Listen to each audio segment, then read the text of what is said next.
Boa noite para essa plateia seleta. A ABEA, a SBAN e o Jornal de Auditoria do Brasil agradece a todos os presentes por estar participando dessa live. O intuito dela, gente, é apresentar a todos os ouvintes e que repassem aos 4 cantos do Brasil sobre a síndrome, que ela se caracteriza por uma doença rara, já que os dados obtidos hoje, que não são muito fidedignos, pela literatura, é 1 para 60 mil e 100 mil. Então, o médico Eugène Appert, um francês, foi ele quem descreveu a síndrome como um conjunto de anomalias crâniofaciais, decorrente de uma crâniocistonostose prematura, associada à sindactalia. Um tratamento, gente, que chega a ser uma acrocefalocistolactília, né, doutora Michele, que nos escuta aí. Mas o que é importante? Importante é que as maternidades, os profissionais de saúde, as enfermeiras obstetras, os médicos obstetras, todos tomem conhecimento dessa síndrome, para que as crianças não saiam do hospital sem um diagnóstico, que elas nasçam em lugares que as pessoas podem ter um aparato já de imediato, que elas não percam a janela para as suas cirurgias, para que o tratamento seja eficiente. Então, a gente trouxe hoje, para falar sobre a síndrome, a doutora Michele Madeira Brandão, que é a neurocirurgiã pediatra, tá? Ela é graduada em medicina pela Escola Paulista de Medicina, residência médica em neurocirurgia pela Escola Paulista de Medicina, a Unifesp, Research Fellowship em Neurocirurgia Pediátrica pela Northwest University de Chicago, Illinois, neurocirurgiã pediatra da equipe de cirurgia crâniofacial do Hospital de Reabilitação de Anomalias Crâniofaciais de Bauru, em São Paulo, e ela é preceptora do curso de medicina da USP de Bauru, doutora pela Faculdade de Medicina da USP, em São Paulo. Doutora Michele, eu deixo com você aí essa parte de repassar conhecimentos, porque esse é o intuito da ABEA, da SBAN e do Jornal do Brasil, é passar conhecimentos, para que todos saibam e falem a mesma língua de cada patologia, de cada doença que a gente traga para vocês. Boa noite para todos. Doutora Michele, é com a senhora. Agradeço muito o convite de todos aqui, Helena, doutora Gordete, porque a gente já está aí na luta do tratamento dos pacientes com as craniosinostoses sindrômicas, especialmente a síndrome de Appert, e a gente ainda se surpreende como as pessoas chegam no nosso hospital, que é referência, sem saber nada sobre a síndrome, com uma dificuldade enorme de ter diagnóstico e com grandes atrasos aí na indicação do tratamento. Então, o intuito aqui da aula hoje é fazer a apresentação da síndrome para, como a doutora Helena disse, para espalhar um pouco mais o conhecimento. Eu vou iniciar aqui a minha apresentação, e depois podemos responder algumas dúvidas.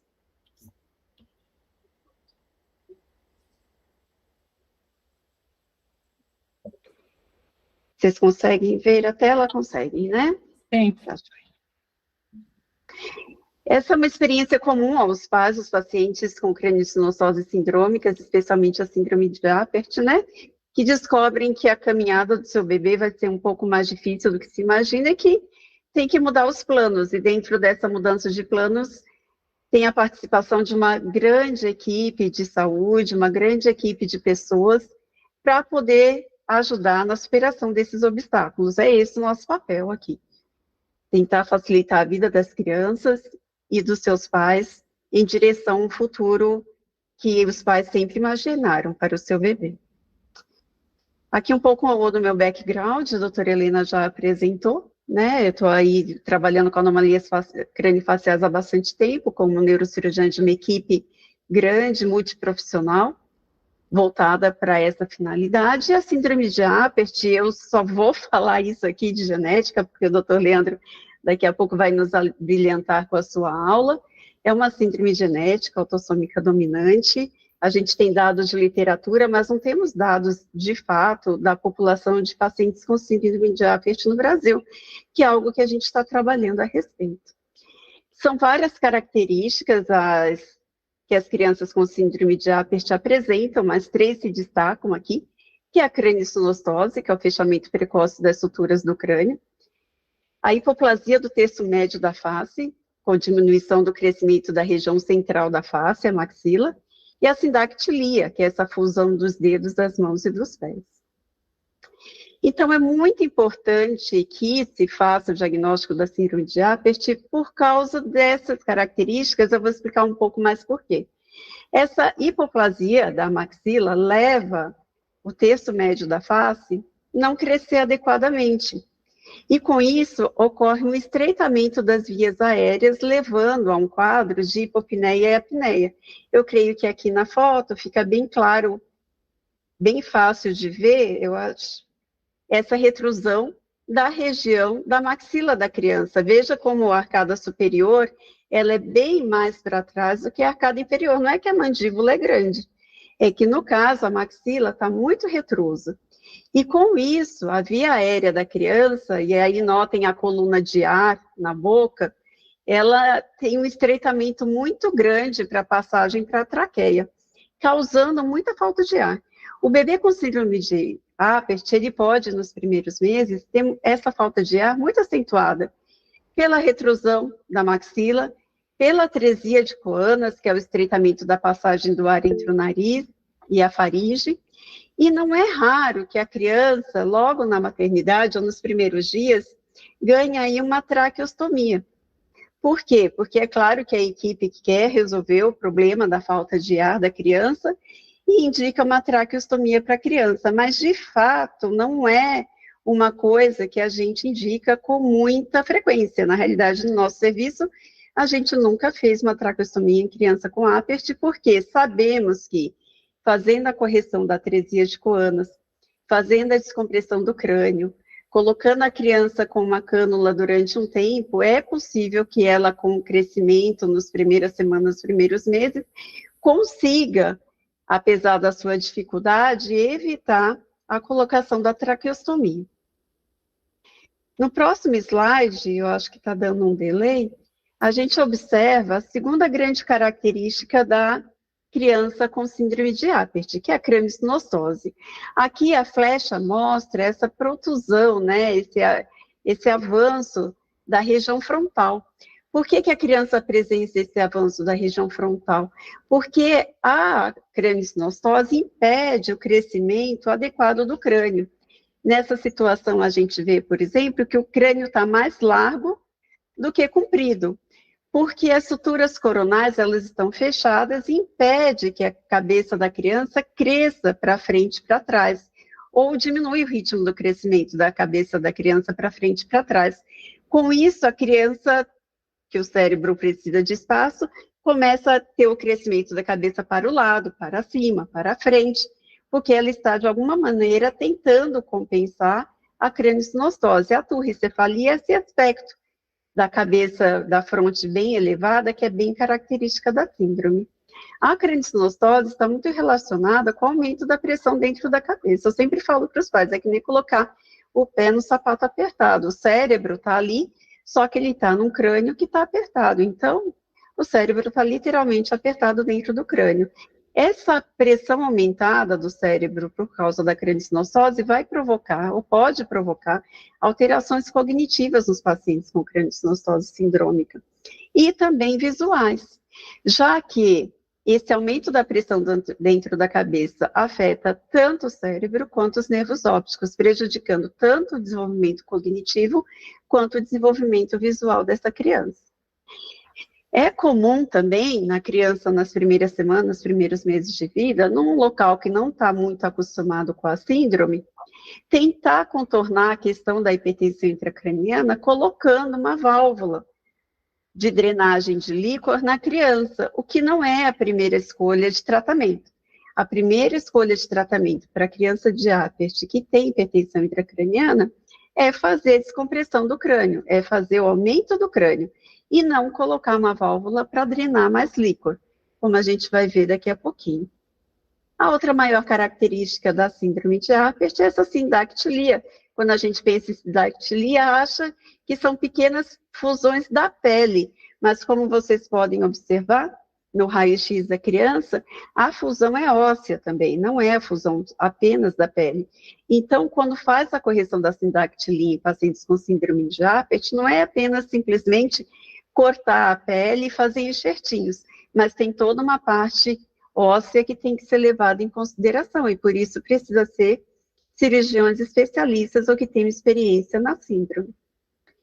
A síndrome também está relacionada com alterações visuais, como estrabismo, como se nota na foto, lesão ocular por exposição e atrofia do nervo óptico, como a gente citou anteriormente. Observem essa criança, ela está dormindo, mas os olhos estão abertos. Se não houver cuidado nas primeiras semanas, nos primeiros meses com isso, essa criança vai ter uma lesão ocular, por causa da exposição do olho. Essa criança pode ter alterações auditivas também, infecções frequentes, por causa das atresias de coana, estenose do meato acústico e alterações dos ossículos. É possível também que a criança com síndrome de Apert tenha alterações intestinais, alterações cardíacas, tenha dificuldade para deglutir, especialmente pela descoordenação e pela dificuldade de respiração. Olha só, então, quantos obstáculos aqui a gente pode observar, não estou nem falando na vida inteira da criança com Apert, mas do bebê que tem Apert. Hipertensão intracraniana com alteração de cognição, síndrome de apneia obstrutiva do sono. Muitas vezes essa criança recebe uma traqueostomia, apesar de não ser a primeira indicação.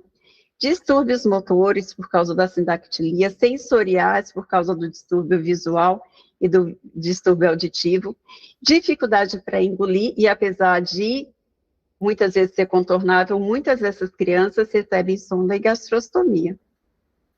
Isso quer dizer que todas as crianças com Apert vão apresentar atraso de desenvolvimento, vão ter baixa visão, vão ter déficit de audição, dificuldades motoras, sensoriais, vão ter disfagia, vão ter apneia?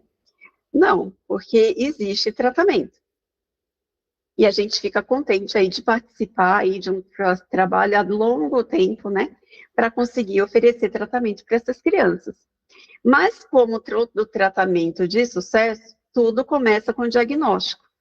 O diagnóstico precoce, que deve ser feito no pré-natal. Se não for feito no pré-natal, na identificação após o nascimento. É preciso que essa criança, já nos primeiros dias, primeiras semanas, tenha uma avaliação clínica especializada, e eu nem estou falando aqui de neurocirurgião e cirurgião crânio-facial, estou falando de cuidados de respiração, cuidados de alimentação, que envolvem equipe médica de enfermagem, fono, físio, TO, e precisa também de uma avaliação genética para se chegar ao diagnóstico da síndrome, e aí sim ter um plano de tratamento mais específico para a síndrome da criança.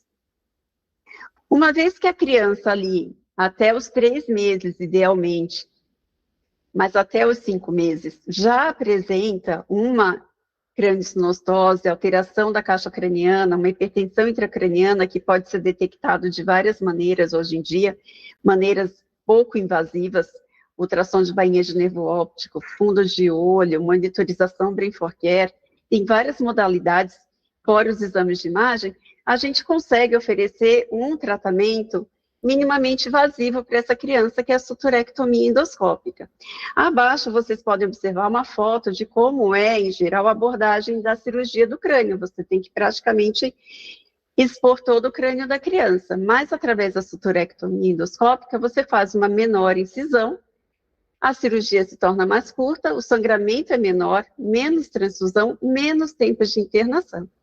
Mas é importante não, é mandatório que a cirurgia endoscópica seja complementada com o uso da órtese de crânio, porque essa órtese de crânio não é a mesma que se vê por aí para assimetria, tem que ser uma órtese personalizada, que tem que ser ajustada de perto por um ortesista com experiência também, pós-operatório, ela precisa ser utilizada para poder fazer o remodelamento do crânio.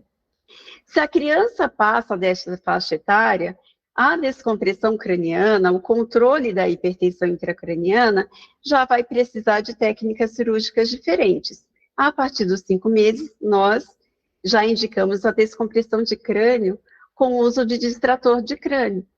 A gente faz esses cortes no osso, coloca esse aparelhinho ele vai fazendo um alongamento do osso, como vocês veem aí. Esse alongamento a gente fez aí na cirurgia só para testar se o distrator está funcionando, mas na realidade ele é feito gradativo, 1 milímetro por dia.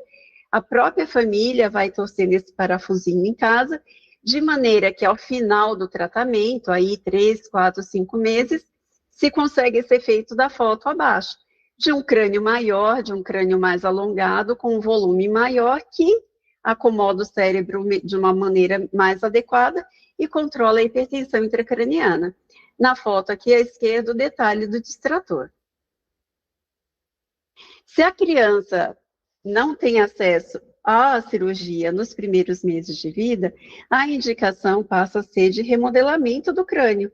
Você vai ter que recortar o crânio tem várias técnicas diferentes, mas basicamente é você recortar o crânio e remontar, dando mais espaço para o cérebro se acomodar.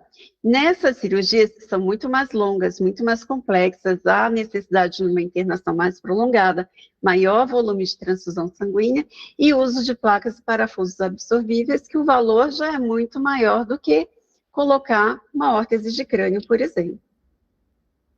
Daqui dá para se concluir, através dessas cirurgias que precisam ser feitas no primeiro ano de vida, que quanto mais precoce for o diagnóstico, maior a possibilidade de oferecer um tratamento efetivo, com menor impacto, menor estresse cirúrgico, de menor custo também, que vai implicar um menor tempo de internação e menor transfusão sanguínea. Superada essa fase do primeiro ano, em que a criança precisa de uma resolução para a hipertensão intracraniana, quando ela tem por volta dos 7 a 10 anos de idade, tem que resolver a questão da síndrome da apneia obstrutiva do sono. É uma criança que ronca, é uma criança que respira mal, é uma criança que tem apneia, as que têm apneia frequente, a gente precisa fazer uma desobstrução da via aérea dela. Isso pode ser feito, e é o que nós indicamos, através das cirurgias de avanço crânio-facial.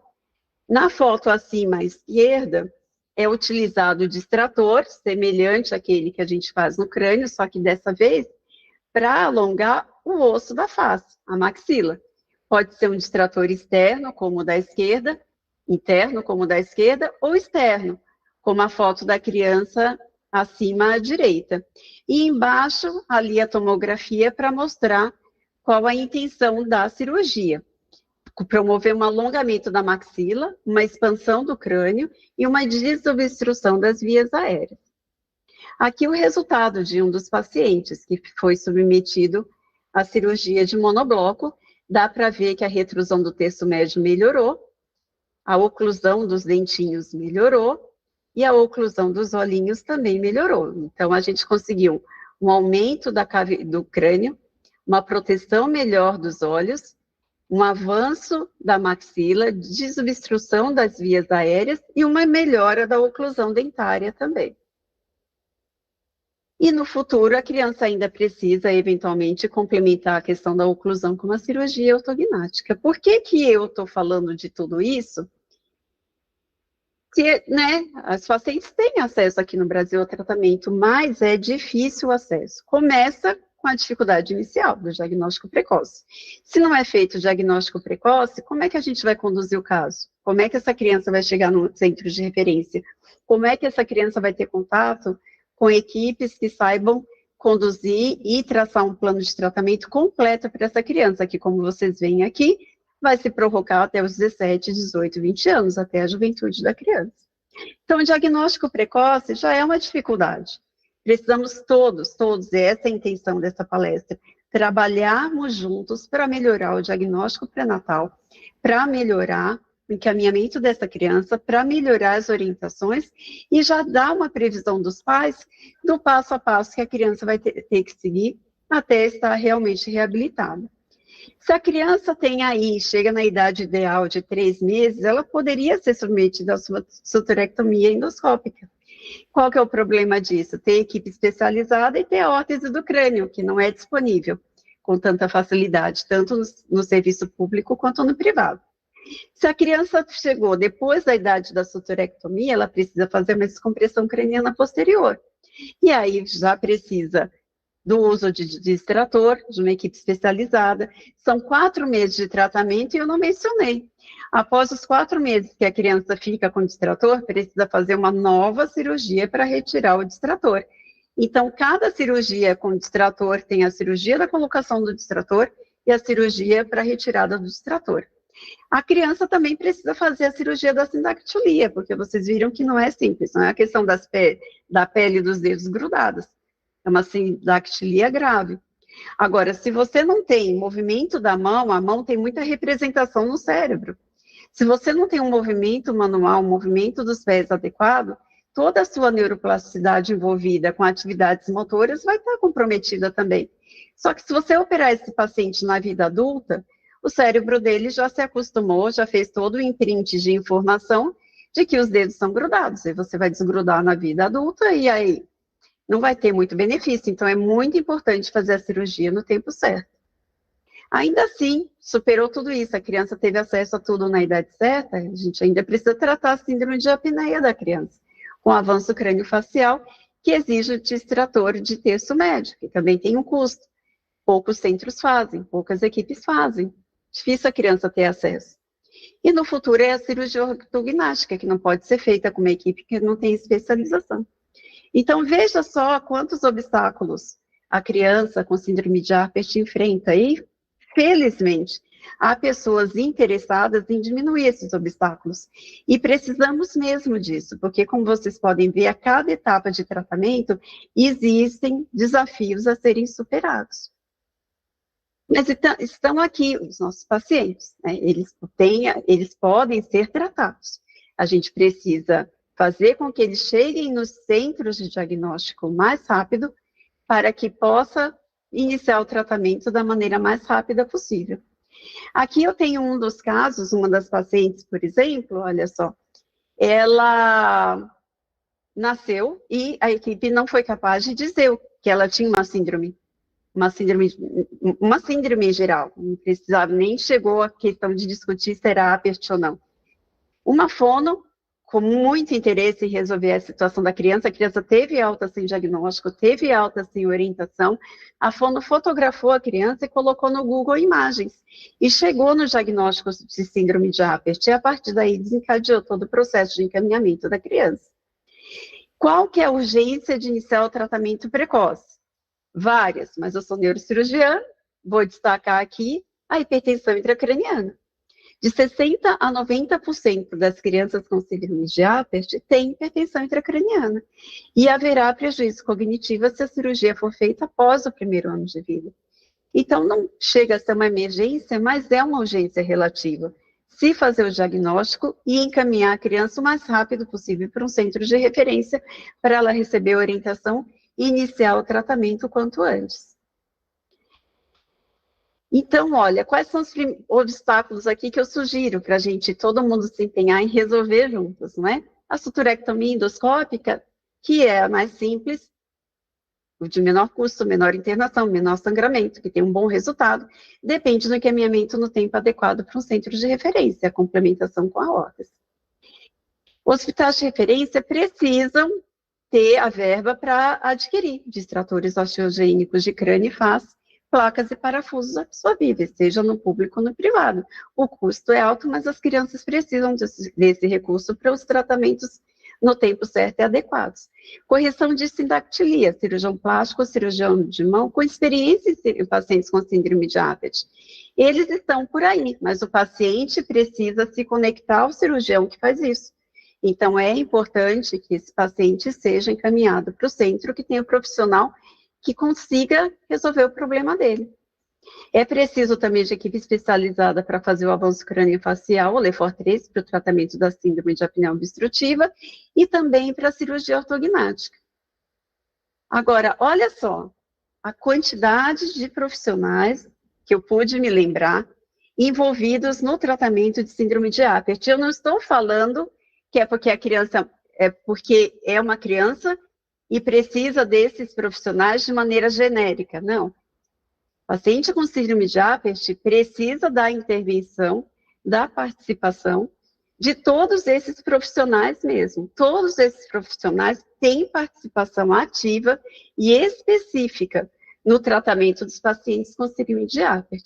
E é dessa maneira que nós precisamos nos organizar para podermos tratá-los adequadamente. Organizando mais centros de referência, ou trazendo o paciente com mais rapidez e mais eficiência para o centro de referência, ou melhor, as duas coisas, ampliar as referências e encaminhar os pacientes o mais rapidamente possível. Aqui nós temos algumas imagens de alguns tratamentos que fazemos com os pacientes. E, enfim, eu finalizo aqui o último slide com a foto do João, que é uma criança que fez toda essa sequência de tratamento no tempo certo, né?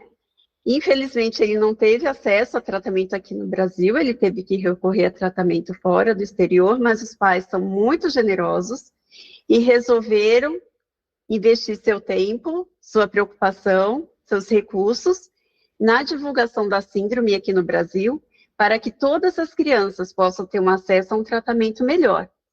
E a Helena tem muita participação nisso, porque ela conhece a família, conhece o João, e está nos ajudando aí nesse desafio, nessa empreitada, e que é propósito, né? É nosso propósito também, trazer uma melhor qualidade de vida para os pacientes com síndrome de Apert. Aqui parte da equipe que trabalha comigo no Hospital de Reabilitação de Anomalias Craniofaciais, uma parte, são pessoas muito focadas no tratamento desses pacientes, e eu agradeço, então, a participação nesse evento, que é de suma importância aqui, dentro do contexto dos pacientes. Muito obrigada. Nossa, Michele, mais didático impossível. Eu acho que ficou muito claro. Não, ficou muito claro. É uma síndrome rara, a Apert é uma síndrome rara, então nós não achamos o paciente em qualquer lugar. Eu acho que uma coisa que ficou muito gravada em mim foi que a fono, né, que você falou, colocou a imagem da criança no Google Imagem para poder ter diagnóstico. Então, eu acho que o nosso trabalho principal aqui é trazer conhecimento, ou seja, ó, gente, existe uma síndrome que é assim, assim, assado, chama Apert, tem os problemas craniofaciais, tem o problema da sindactilia, para que a gente possa ter o diagnóstico precoce. A gente sabe que o João está bem, né, ele está se desenvolvendo porque ele conseguiu o diagnóstico e conseguiu o tratamento, que é uma coisa que a gente tem que cada vez mais lembrar que precisa ser feito. O Centrinho de Bauru, né, carinhosamente chamado de Centrinho, né, a USP Bauru, que trata de anomalias craniofaciais, é o lugar de excelência para o tratamento, mas não é o Brasil inteiro que vai conseguir chegar no Centrinho. Então, a ideia é que a gente traga realmente o conhecimento da patologia, que os obstetras, os neonatologistas, os pediatras, né, o que vão atender posteriormente, possam estar de olho ligado, né, ouvido ligado, antena ligada, se perceber uma criança com esse tipo de anomalia, que tem uma face bem característica mesmo, né? E lembrar que o diagnóstico precoce vai ser a coisa mais importante para o desenvolvimento da criança. Então, eu queria te agradecer a participação. Nós vamos ouvir agora o Dr. Leandro Brust.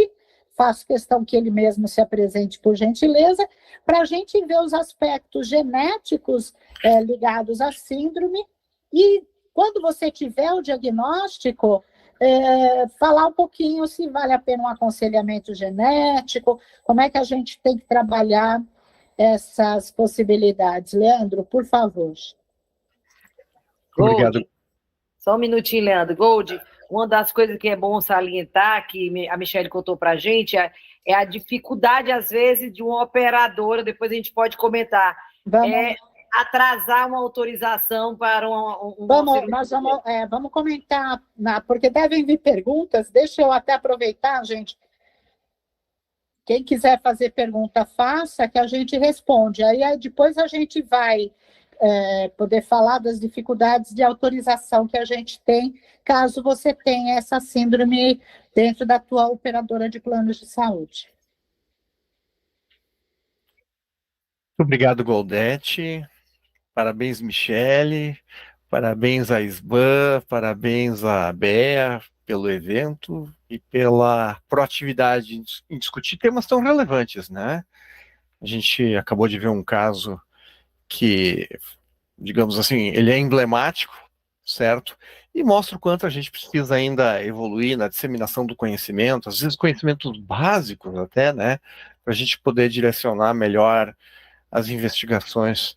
Porque, de fato, quando um familiar ou alguém da enfermagem, enfim, alguém posta uma foto na internet para procurar uma similaridade, fazer um diagnóstico, é porque a gente está precisando de médico, a gente está precisando facilitar exatamente a jornada desses pacientes, né? A jornada das famílias também, né? Não só dos pacientes. Eu vou, então, compartilhar a minha apresentação aqui, deixa eu só autorizar aqui. Ok. Peraí que ele vai reabrir aqui, só um pouquinho.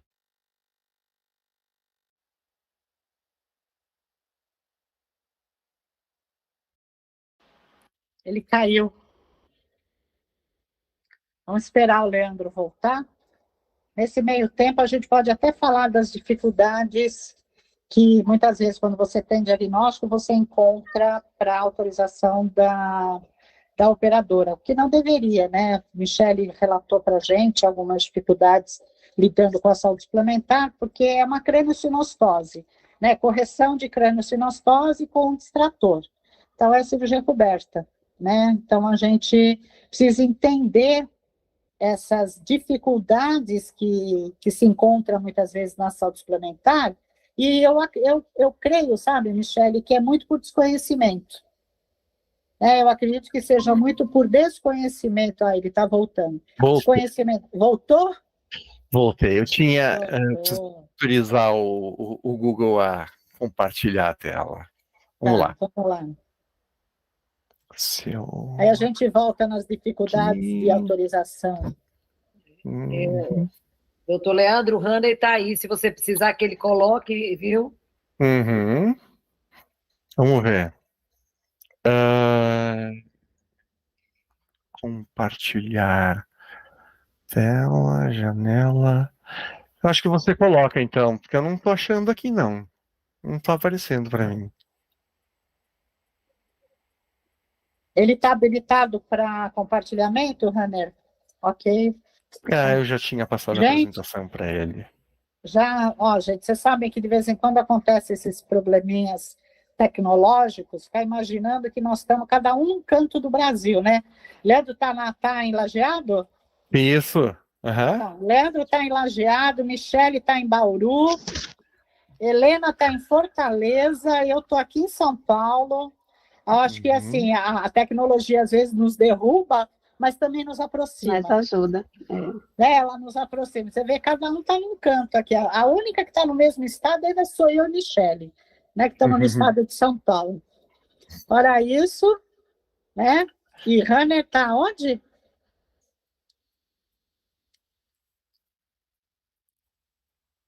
Vamos lá. Fortaleza. Então, temos 2 de Fortal. Um do Sul, Lajeado. Aê, Leandro, tá aí tua apresentação. Foi? Apareceu? Já chegou. Então tá. Cancelar. Pode botar o maximizar ali. Então. Bom, então, pessoal, meu nome é Leandro Brust. Eu faço auditoria na área de oncologia, biologia molecular, na parte de tratamentos oncológicos e hematológicos, né? E também tenho me focado muito na parte da economia da saúde e tenho doutorado na área de biotecnologia, que foi quando eu comecei a me desvirtuar para o lado das questões moleculares e genéticas. Pode passar. A ideia aqui não é esgotar ou aprofundar ou tornar pesada a discussão molecular e genética, porque isso sempre é um tema complexo, sim, mas tentar, através de uma linguagem um pouquinho mais simples, contextualizar a doença e o que a gente pode se deparar de realidade nos planos de saúde, ou então quando a gente procura o exame na internet, certo? E facilitar um pouquinho esse entendimento. Essa é uma aula não patrocinada, então tive total liberdade de desenvolver ela, e eu fico bem confortável de poder colaborar nesse projeto tão ousado ali da SBAN e da ABEA. Pode passar. Antes de nós falarmos efetivamente sobre a doença em si, eu gostaria de revisar com vocês alguns conceitos básicos que envolvem, primeiro, o DNA, certo? A estruturação do DNA, quais são as mutações, efetivamente, o que a gente está falando de mutação que ocasiona essa doença chamada agora de síndrome de Apert, está dentro de um contexto de várias outras síndromes que acabam se assemelhando em alguns aspectos e muitas vezes até transitando numa confusão diagnóstica ali. Pode passar o próximo. A primeira coisa que a gente tem que relembrar é que nosso DNA ele está distribuído nos cromossomos.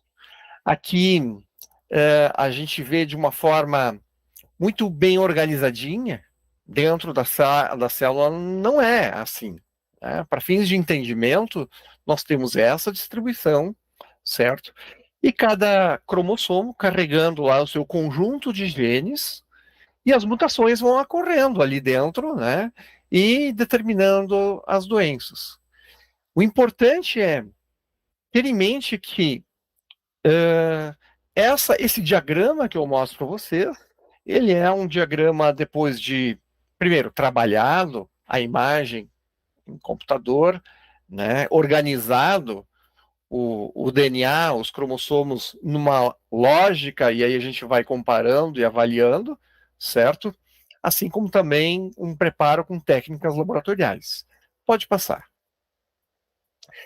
O nosso DNA, ele é composto, como vocês sabem, de duas fitas. Uma fita que a gente herda do pai e uma fita que a gente herda da mãe. Cada fita, ela é composta por essas letrinhas aqui, que são as bases. As bases, elas se combinam através de uma lógica, certo? Por exemplo, A combinando com T, C combinando com G, e assim sucessivamente. O DNA ele é lido de 3 em 3 letrinhas. Então imagine o seguinte, se nós tivermos uma mutação caracterizada, por exemplo, numa perda de uma dessas letrinhas, de uma letrinha, eventualmente essa perda pode ter um impacto muito grande sobre o nosso chamado fenótipo. Por quê? Porque como o DNA ele é lido de 3 em 3, a retirada de uma única letra, às vezes, pode ter grandes impactos. Então, tudo isso vai acabar determinando o impacto que nós temos sobre a nossa clínica. Entendam que existe o genótipo, que é o que a gente procura no DNA, e o fenótipo, que, eventualmente, ele tem que corresponder a alguma coisa que a gente observa no genótipo. Pode passar. Esse DNA, então, essas letras, o conjunto de letras, ele se distribui ali dentro do DNA, os chamados genes. Os genes que determinam as características das doenças. Um gene, ele é composto de inúmeras partes. Partes essas que a gente vai chamar de exon e intron. Quem determina a proteína propriamente dita são os exons. Então, uma proteína que codifica uma função importante para a síndrome de Apert, ela é a expressão de um conjunto de exons, certo? Esses exons, a mutação que pode ocorrer ali dentro dessa fita do DNA, dependendo do local que ele vai acontecer, ele vai determinar um impacto maior ou menor sobre a clínica, sobre o fenótipo, né, do indivíduo, da criança. Seguinte, uma vez entendido, então, que os genes eles são compostos por exons e introns, e é o conjunto de exons que determina as funções, as proteínas que coordenam o maquinário celular, que levam as mensagens, a gente tem que entender que algumas dessas mutações a gente herda, a gente traz lá do pai ou da mãe, a gente pode trazer, eventualmente, uma mutação em uma fita do pai ou da mãe e não trazer na outra, tá? Ou mais raramente pode trazer nas duas, e aí você tem um impacto, provavelmente, clinicamente falando, muito grande. Mas nós podemos também ter essas alterações do DNA, essas mutações adquiridas. Seja adquiridas mais tardiamente, e aqui eu cito o fenômeno do câncer, na sua imensa maioria não hereditário, e aí são mutações que vão sendo adquiridas naqueles conjuntos de células que, por sua vez, levam para os seus descendentes. E aquelas mutações se perpetuam naquela progênie de células malignas, certo? Essas mutações adquiridas, elas também podem ser adquiridas lá no início, na gametogênese. Então, nós podemos ter nossos familiares sem a doença, mas por ocasião da espermatogênese, por exemplo, né, uma mutação é adquirida, e essa mutação adquirida vai levar para todas as células descendentes, dali para diante, a alteração, que por sua vez pode ou não ter um impacto clínico. Então, entendendo que entendemos que a gente tem situações de mutações que a gente traz lá, né, da família, mutações que a gente adquire, certo? Onde é que entra a síndrome de Apert nesse contexto? Pode passar. A síndrome de Apert, vamos lá, vamos passar. Essas mutações, então, elas podem ocorrer em vários pontos. Como eu mostrei ali, o nosso DNA ele é composto de bilhões e bilhões daquelas bases. Um gene é composto por alguns milhares de conjuntos daquelas bases. Dentro do gene existem os exons e os introns. Às vezes, como eu estou mostrando aqui do lado esquerdo, a mutação ela acontece e ela acontece, nós temos a proteína original, e você tem uma troca de uma letrinha que desencadeia uma mutação de uma conformação de uma proteína. Então, você tem uma troca de uma das bases, o aminoácido, que aqui exemplificado geraria a alanina, vai levar à geração de uma glicina. Às vezes, dependendo do ponto que ocorre ao longo do gene, esse impacto ele pode ter uma mudança conformacional dessa proteína, certo?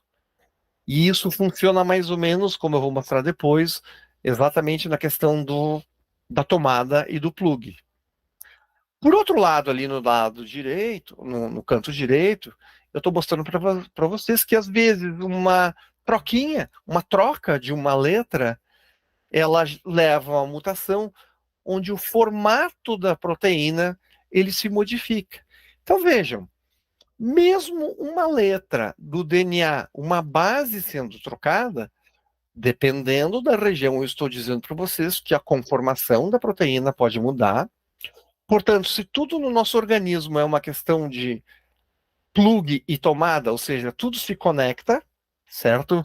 Essa conformação diferente representada aqui do lado direito, ela pode agora não se encaixar direito numa tomada que ela deveria. E aí que vem a manifestação da doença. Seguinte. Falando especificamente, então, pode passar. Sobre a síndrome de Apert, né? Afinal de contas, o que acontece na síndrome de Apert? Pode passar ali? Síndrome de Apert. Então, onde é que está o erro? Onde está a mutação na síndrome de Apert? Pode passar o próximo.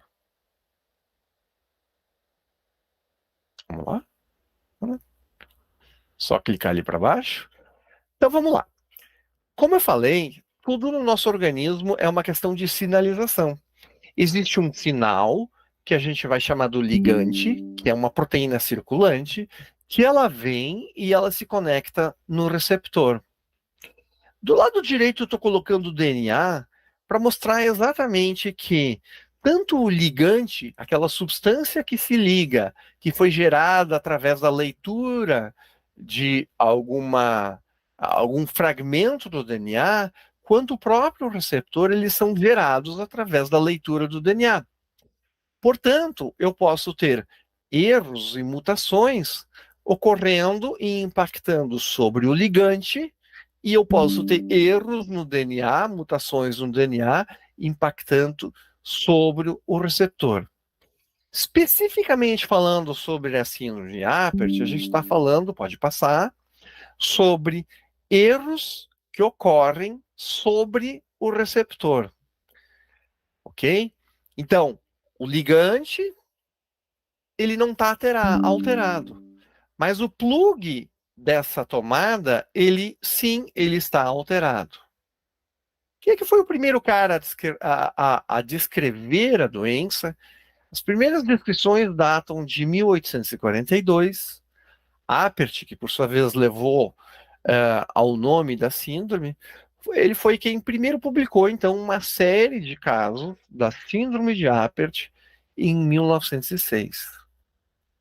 E veja, a cranioestenose, que é o que a doutora Michele acabou de colocar, ela, que é uma fusão, os nossos ossos do crânio, inicialmente eles não são fundidos, e com o tempo eles acabam se fundindo, né?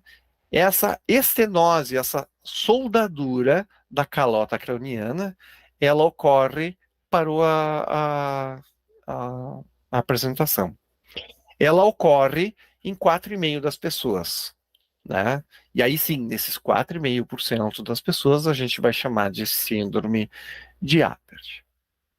Em quase todas as vezes, a mutação do DNA, ela ocorre do tipo exatamente na localização do receptor.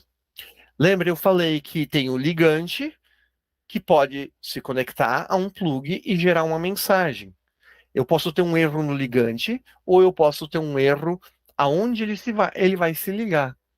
No caso da síndrome de Apert, nós estamos falando de uma mutação, certo? Missense, que é a troca de uma letrinha daquele DNA, daquelas bases.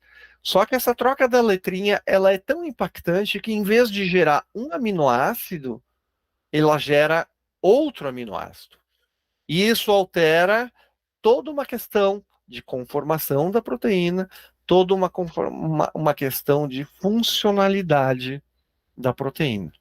Portanto, a primeira mensagem que eu quero dizer aqui é que a síndrome de Apert, especificamente, nós estamos falando sobre uma mutação que ocorre no gene que codifica o receptor de uma sinalização celular. Pode passar o próximo. Então eu volto àquela imagem original. Do lado esquerdo a gente tem a proteína original. Do lado direito eu tenho a proteína mutada. Observe que, embora pareça similar, pareça algo parecido fica meio redundante, né? Embora sejam semelhantes as imagens, elas são diferentes. E essa pequena diferença já é importante a ponto de impactar nessa analogia que eu faço da tomada e do receptor. E é aí que surge a síndrome de Apert. Pode passar o seguinte.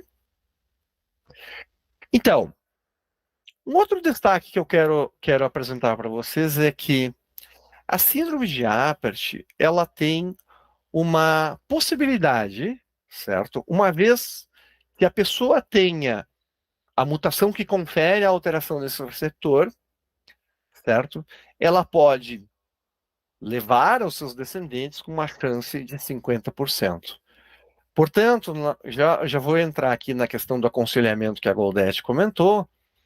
Uma pessoa que tenha o quadro de síndrome de Apert, sim, precisa de aconselhamento genético, porque ela tem 50% de chances de levar adiante, desculpa, aos seus descendentes. Isso ali, essa mutação. Um outro aspecto, né, que diz respeito ao por que ocorre esse tipo de mutação que leva a essa doença chamada síndrome de Apert. Uma entidade que frequentemente vem se falando hoje em dia é o chamado efeito paternal da idade. A gente conhece muito claramente a questão de que mulheres, quanto mais velhas, têm a gravidez, têm um filho, maior é o risco de ter, por exemplo, um filho com síndrome de Down. Para o homem, isso não é diferente. As doenças são diferentes, mas os riscos, o horizonte, o espectro de possibilidades clínicas de maior risco, por conta do envelhecimento das espermatogônias, ele desencadeia, então, uma série de condições clínicas que podem acontecer. E uma delas é a síndrome de Apert. Então, vejam que a idade paterna, quer dizer, o homem já tem como um risco aumentado de adquirir nossos espermatogônias ali, adquirirem uma mutação que pode levar à ocorrência da síndrome de Apert, esse risco já começa a aumentar dos 40 anos para cima. Pode passar. Bom, como eu falei, a síndrome de Apert, então a gente está falando de mutações no gene que codifica o fator de crescimento de fibroblastos, o receptor desse fator. Ele está localizado no cromossomo de número 10, aquele conjunto de cromossomos que eu falei para vocês. E vejam, esses receptores ali, eles compreendem um grupo de chamadas proteínas quinases, que controlam a transdução de sinal. Eu comentei que vem um ligante, que vem uma sinalização celular, que se conecta no plug, e esse plug gera um sinal para dentro da célula. É justamente essa transdução de sinal alterada, falhada, que desencadeia a síndrome de Apert. Seguinte, afinal de contas, o que é a transdução de sinal? Para traduzir essa linguagem complexa, basicamente você tem ali o ligante, aquela proteína circulante, que se conecta no receptor e que manda um sinal para dentro da célula, determinando uma função, certo? Do lado direito é a mesma analogia, só numa forma gráfica diferente, certo? Essa função que é impactado. E agora vamos ver o seguinte. E é por isso que a síndrome de Apert, ela ocorre porque justamente o receptor onde ocorre essa mutação, ele é impactado. E essa sinalização para dentro da célula é uma sinalização importante para controlar a fusão das suturas dos ossos que a doutora mostrou, que são fundidos de forma precoce. Então a gente não tem uma acomodação, um modelamento, né, da calota craniana conforme a idade avança e as estruturas internas vão avançando. Pode passar. Então, é claro, se eu tenho uma alteração da sinalização para dentro da célula, e essa sinalização é quem determina quando deve fundir ou não o osso, a gente tem, né, essas características, né, da síndrome de Apert, já colocadas pela doutora, né, que especificamente cursam geralmente também com alterações, com fusões ósseas nas mãos e nos pés. Seguinte, Adentrando um pouquinho, pode passar? Adentrando um pouquinho agora no diagnóstico molecular, uma vez entendido o que é, do ponto de vista molecular, isso, eu quero dizer para vocês o seguinte, vamos para o próximo, por favor. A gente já entendeu que a síndrome de Apert, então, ela ocorre num gene que codifica o receptor. Esse receptor, ele é responsável por uma sinalização que diz o quando os ossos precisam ser fundidos ou não. Portanto, o impacto clínico é aquele que vocês já viram. Se eu tenho uma mutação, que é uma troca de uma letrinha no gene que codifica esse receptor, eu poderia imaginar que seria muito simples, eu, através de uma técnica de PCR, né, quantificar, tentar verificar se aquele gene está alterado, se aquela sequência de letras do DNA está alterada. Portanto, eu poderia lançar mão de técnicas de PCR ou até mesmo de sequenciamento de última geração. E qual é o princípio disso aqui? Eu crio sondas que vão se acoplar naquela região próxima onde ocorrem, são principalmente 2 pontos da síndrome de Apert, e toda vez que houver uma parada da amplificação daquela sonda, ele vai sinalizar a presença da mutação e o diagnóstico da doença. Pode passar. Já vou acelerar aqui, Gondete. Veja, qual é o problema de você analisar especificamente só o gene FGFR2? O problema de analisar esse gene é que as síndromes que configuram quadros clínicos de cranioestenose não são apenas uma. Portanto, a gente pode ter uma série de 3, 4, 5 síndromes que podem cursar com quadros clínicos semelhantes, né, parecidos, com mutações dentro do gene FGFR2 ou então de um gene familiar. Seguinte. Então, nós temos aqui, para exemplificar, genes, o gene FGFR2, causando 2 doenças, né, 2 síndromes clínicas distintas. Portanto, então, a gente já começa a explicar o porquê da necessidade e porque vale muito mais a pena fazer um NGS do gene do que fazer simplesmente a procura daquelas 2 mutações específicas. E aqui eu estou mostrando que um outro espectro de síndromes clínicas também cursa com alterações no FGFR3. Seguinte. Portanto, como é que a gente faz o diagnóstico molecular? Pode passar. O diagnóstico molecular, então, ele é feito através do exame de rastreio pré-natal. E aqui eu coloco 4 cifrinhas de dinheiro, porque é um exame mais caro. É um exame que não está coberto pelos planos de saúde, certo? Mas é um exame que é capaz de nos dar uma chance de prover um diagnóstico. Nem sempre a ultrassonografia obstétrica, ela dá uma alteração tão característica que a gente possa fazer um diagnóstico intraútero. E o outro aspecto é que a gente pode ter um exame diagnóstico pós-natal, e aí sim a gente está falando de um valor um pouco menor. Seguinte, falando do pré-natal, basicamente, pessoal, a gente está falando dos exames chamados NIPT. Né? Então, a gente vai ter uma série de exames de NIPT, né? Eu cito um exemplo aqui, NIPT completo multigenes, que justamente ele se propõe a fazer o diagnóstico precoce de doenças. A gente coleta o sangue da mãe e analisa no DNA fetal, né, procurando essas alterações. Esse exame ele não pode ser feito antes de 12 semanas, até porque a quantidade de DNA fetal que a gente tem para fazer análise, ela não é suficiente. Seguinte. Depois existe o exame diagnóstico pós-natal. Fica um pouco mais fácil, porque a clínica, como por exemplo as alterações de mãos e pés, ela nos ajuda a levantar a hipótese da síndrome de Apert. Mas às vezes nós temos nuances clínicas e aí a gente precisa lançar a mão da pesquisa da mutação. Seguinte, estou quase finalizando, Golete. Então, como é que a gente pode encontrar esses exames no mercado? A gente vai lá, pesquisa nos laboratórios que fazem exames. A gente vai encontrar uma série de possibilidades de análises para fazer o diagnóstico da síndrome de Apert.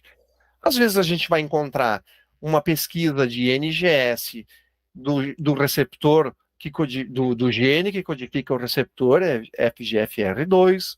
Nós podemos encontrar também um painel mais enxugado com esses FGFR1, 2 e 3. Às vezes a gente pode também encontrar painéis mais amplos, contendo um monte de outros genes, né? Ou então alguma coisa meio intermediária. Especificamente respondendo à questão da síndrome de Apert, a opção 1 responderia. Agora, considerando as nuances, eu diria assim que a possibilidade de ser custo-efetivo, isso é uma suposição, ela é provavelmente melhor para o item 2. Por quê? Porque a gente tem ali diagnósticos clínicos que pode transitar numa suavidade, né, a ponto de a gente ter essa possibilidade de confundir. Seguinte. Bom, concluindo. Muito mais após o nascimento, né, a clínica, obviamente, ela sempre vai nos dar uma pista se a gente está falando da síndrome de Apert. Então, a síndrome de Apert, ela está muito mais associada, né, nas suas causas a uma idade avançada do homem, mas ela também não é a única causa, destacando que a pessoa que tem a mutação para síndrome de Apert, ela tem umas 50% de chances de levar para os seus descendentes essa mutação. E segundo e terceiro, a gente pode fazer o rastreio do pré-natal da doença, né, para casos selecionados. Então, faz um exame, uma ecografia obstétrica, mostrou alguma suspeita, então o exame NIPT, ele pode nos dar essa possibilidade de fechar o diagnóstico, certo? E seguinte, o último slide, né? O diagnóstico molecular após o nascimento envolve, então, no mínimo, o sequenciamento do gene FGFR2, né? E é fundamental que a gente também tenha, sim, conhecimento dessa doença, que a gente popularize essa doença, que tem uma relevância, que também tem uma capacidade terapêutica. A doutora mostrou ali que essas crianças podem, né, se aproximar de uma normalidade da sua vida, mas que a intervenção precoce, multidisciplinar, ela é fundamental, né, e ela vai fazer diferença na vida dessas crianças. Acho que é isso aí. Eu agradeço, peço desculpas pela questão da apresentação, que eu tive que passar o comando. Se alguém quiser me contatar através do QR Code, e eu vou passar a palavra para a nossa coordenadora, a doutora Goldetti. Fantástico, Leandro, fantástico. Uma explicação bem abrangente. Acho que você foi muito feliz de trazer os conceitos iniciais da genética, né? Me faz lembrar as aulas da época do científico, para ver que eu sou antiga mesmo, não era nem colegial, né? As aulas que a gente teve bem a genética mendeliana, né? Uhum. Você praticamente falou de Mendel. Uhum. O que está ótimo, porque eu acho que a gente tem que colocar todo mundo na mesma página mesmo e entender a complexidade da patologia, né? E também, principalmente nos aspectos genéticos, a gente não ter a ideia de você é o culpado, eu sou a culpada, de onde veio, de onde não veio. Eu acho que isso permeia muitas famílias, e saber que é multicausa. Você pode até ter, como você mesmo falou, um espermatozoide de um pai um pouco mais velho, mas isso não é o determinante, né? Isto é uma das possibilidades. Então, eu acho que você foi muito feliz com isso, falando, porque desmistifica uma série de coisas. E também mostrando as possibilidades dos exames genéticos, que a gente sabe que não tem cobertura, né? Então, se a gente estiver falando de saúde suplementar, não há cobertura, mas nós que somos auditores de longa data, a gente sabe que hoje, cada vez mais, a gente está trabalhando com uma efetividade no que nós liberamos para os pacientes. Então, assim, a grosso modo, se você não fizer o diagnóstico dessa criança, com certeza você vai ter muito mais problemas no sentido de gastos no futuro. Né? Uma coisa que eu sempre falo em aula, né? O Leandro me acompanha há muito tempo, Helena também, Michele é só médica, só não, né? É médica assistente, não é desse mundo da auditoria. A gente fala que você, às vezes, quer economizar aqui, mas você gasta lá. E, normalmente, pacientes que têm uma patologia mais grave, raramente eles vão sair do plano de saúde. Né, Leandro? A gente fala muito isso com relação ao paciente oncológico. Né? Quando o paciente oncológico ele tem o seu diagnóstico, ele não sai do plano de saúde porque ele precisa da assistência. E é a mesma coisa com relação a essas crianças. Claro está que a nossa live não é só para falar de saúde suplementar, é para falar do diagnóstico como um todo, mas como tem o apoio de SBAN e a BEA e o Jornal da Auditoria, eu não posso me furtar a falar de aspectos que a gente tem que conhecer e a gente precisa prestar atenção na saúde suplementar. O que eu queria para uma discussão encaminhar para vocês dois, que acho que Michele também foi muito didática na apresentação da patologia, da síndrome, é uma coisa que vocês dois falaram, que é o diagnóstico pelo ultrassom.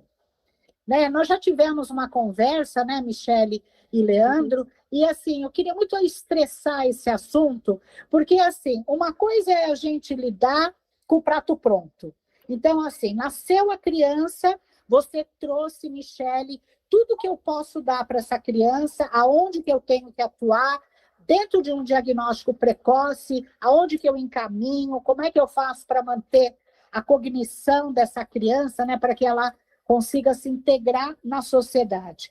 Mas você também falou de diagnóstico pré-natal, né? Então, e Leandro fala a mesma coisa. Queria estressar um pouco esse assunto, Michele. O que você teria para nos dizer? Porque, de repente, os nossos pré-natais hoje fazem muitos ultrassons, né? Às vezes, inclusive, o morfológico. E por que, em alguns casos, o diagnóstico não é feito? Vamos estressar esse assunto? Eu acho que é fundamental essa questão, doutor Leandro, aula incrível, uma revisão excelente e super didático de um tema que às vezes é difícil de compreender. Eu creio que precisaria de um levantamento melhor, mas geralmente quando a gente pega criança que tem diagnóstico pré-natal, é muito em função da presença de uma hidrocefalia, porque tem parâmetros bem claros de diagnósticos ultrassonográficos da hidrocefalia, mas nem todos os pacientes com craniosinostose vão apresentar hidrocefalia nessa fase. No APERD tem alteração de membros também, porque tem critérios ultrassonográficos, né, para as alterações de membros. Mas quando você entra nas outras síndromes, Cruzon, que é mais frequente que APERD, é bem improvável que a criança saia com diagnóstico pré-natal, na ausência desses sinais indiretos, né. Então, talvez essa seja uma explicação pela qual é tão difícil a gente ter essa situação da criança já chegar com os pais já chegarem com o diagnóstico pré-natal no consultório. Você acharia que falta uma preparação dos ultrassonografistas especializados em obstetrícia? A gente pode falar isso? Ou eu tô sendo injusta com os meus colegas?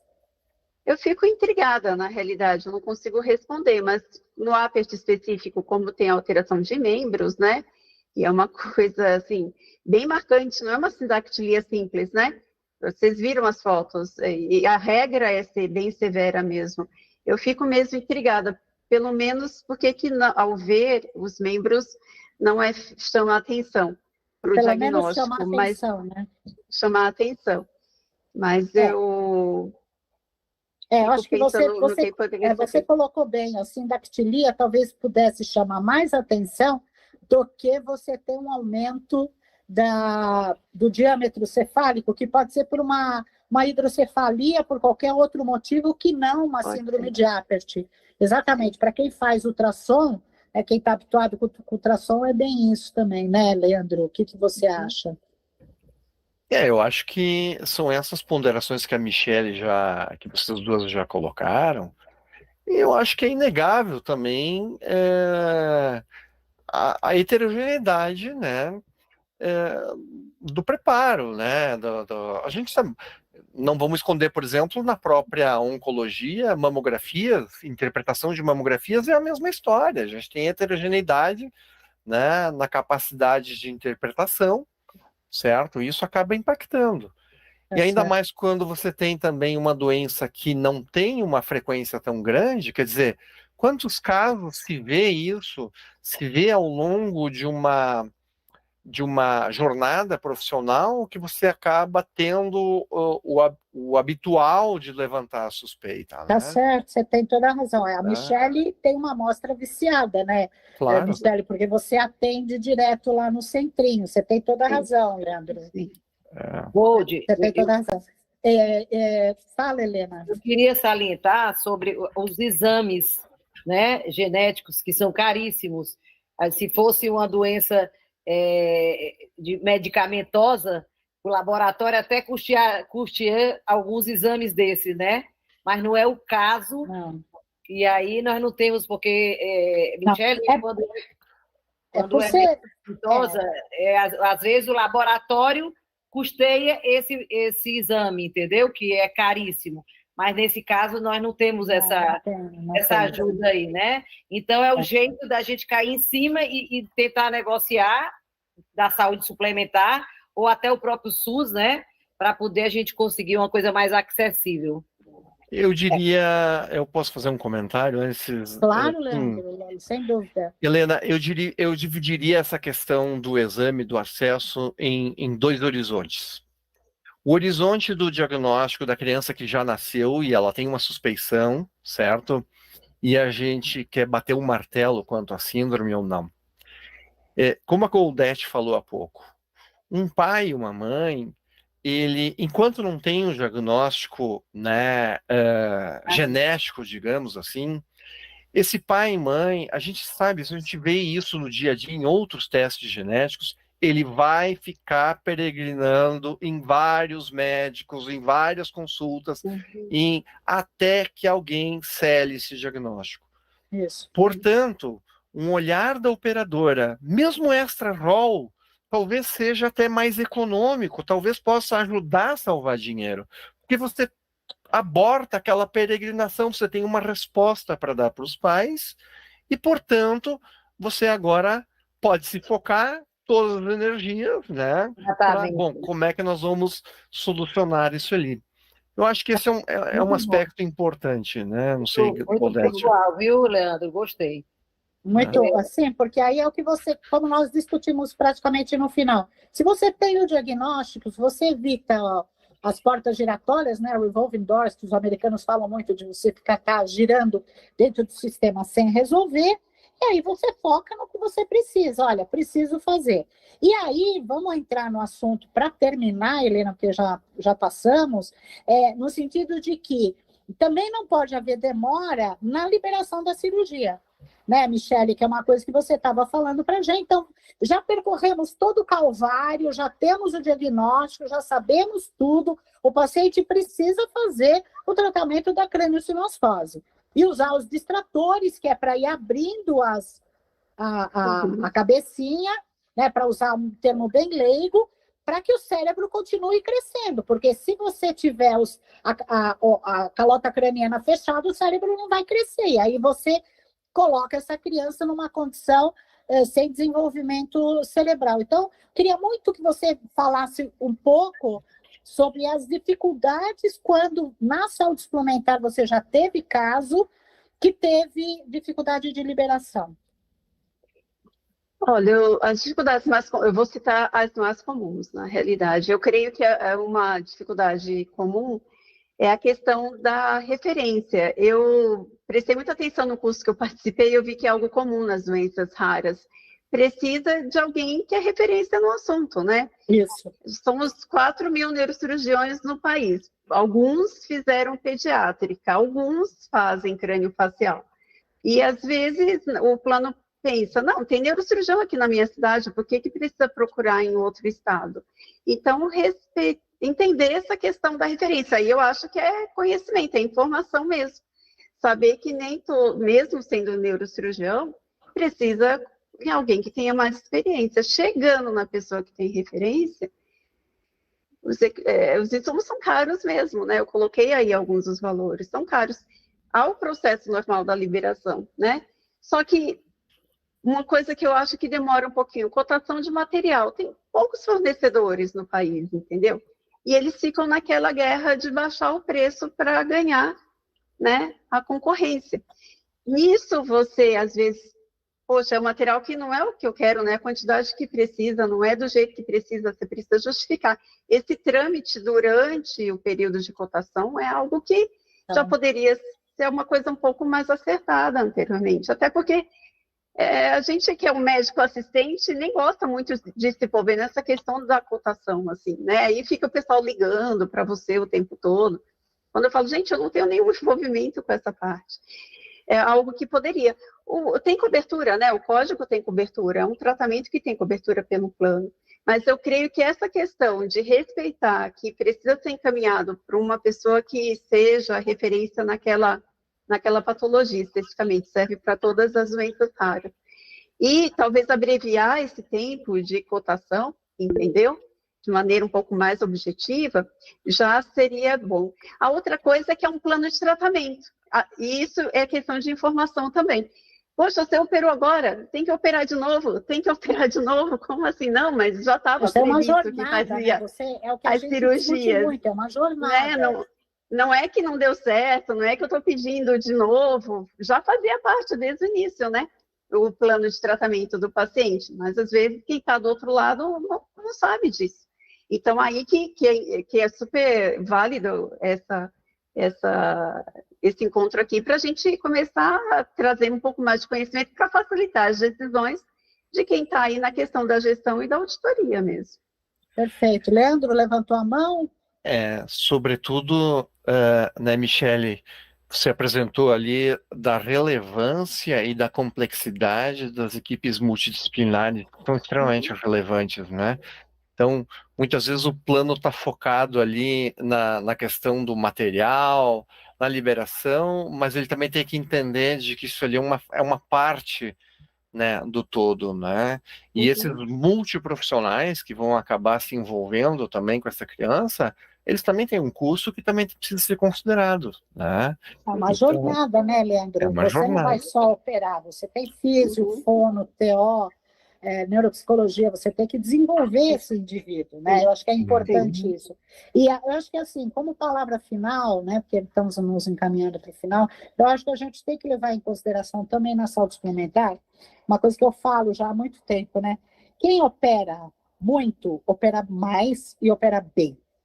Então, às vezes você não tem uma relação comercial com o centrinho ou com algum profissional que esteja muito habilitado a operar, mas talvez seja interessante pensar que é melhor operar uma vez bem e depois fazer o segmento, mesmo que tenha que operar novamente porque a calota craniana vai crescer, do que você dar na mão de aventureiro que pode, de uma certa maneira, te colocar numa situação pior. Nós estamos aqui recebendo pessoas perguntando se vai ficar gravada essa subir para o YouTube e o canal da Bea e da Isbanda, as duas. E o que eu gostaria de dizer para vocês, já finalizando, né, Gold? João é um neto meu, foi o único neto que levou o nome do meu pai, né? E eu não vou deixar barato, não é a primeira e nem vai ser a última live e apresentação dessa guerra que nós estamos travando para o tratamento em tempo hábil para essas crianças. Vamos tentar colocar mais locais de referência do Brasil, vamos tentar falar com os auditores para autorizar em tempo hábil, que senão perde a janela do tratamento do paciente. A Michele nos falou de 3 meses de uma autorização aí na saúde suplementar para isso, passou quase do tempo da criança estar fazendo o tratamento na hora certa. E eu quero agradecer a todo mundo. Gold, tem tanta gente aqui mandando WhatsApp. E agradecendo a gente, a Bea, a Isbão, o jornal, o doutor Leandro, a Michele, por estarem sabendo da síndrome de Apert, que é o maior objetivo da Isbão e da Bea, repassar conhecimentos. E o que mais, Gold, que você tem para dizer? O que eu tenho para dizer é que a prática da auditoria, como nós colocamos no Instagram, a prática da auditoria nos propicia conhecer doenças que não estão no nosso dia a dia. Eu acho que assim, do papel primordial do auditor é ter conhecimento. E ter conhecimento é o papel fundamental que a ABEA e a SBAN fazem nesse momento. A ABEA representa todos os auditores, principalmente os enfermeiros auditores. A SBAN representa hoje, já com área de atuação, os auditores médicos. E o que nós queremos é que os nossos beneficiários, tanto no SUS, quer dizer, os cidadãos no SUS, os beneficiários da saúde suplementar, tenham um atendimento necessário, principalmente nas patologias raras, que, em alguns casos, tem a cobertura que pode ser feita pela saúde suplementar. Eu queria muito agradecer a Michele, eu queria muito agradecer Leandro pela presença, pelo didatismo, de como vocês foram didáticos, e eu acredito que isso ajuda no conhecimento. Helena? E eles dois são os padrinhos dessa luta aí, nossa, não vai ficar por aqui. Nós estamos cheios de perguntas aqui, Gold. Pessoas perguntando qual é o cronograma do tratamento, perguntando outras coisas. É uma próxima live. Para cada... É a próxima live, Helena, porque essa nós estamos trazendo conhecimento. Nós não conseguimos falar de tudo em 1h30, praticamente, que nós já estamos a 1h30.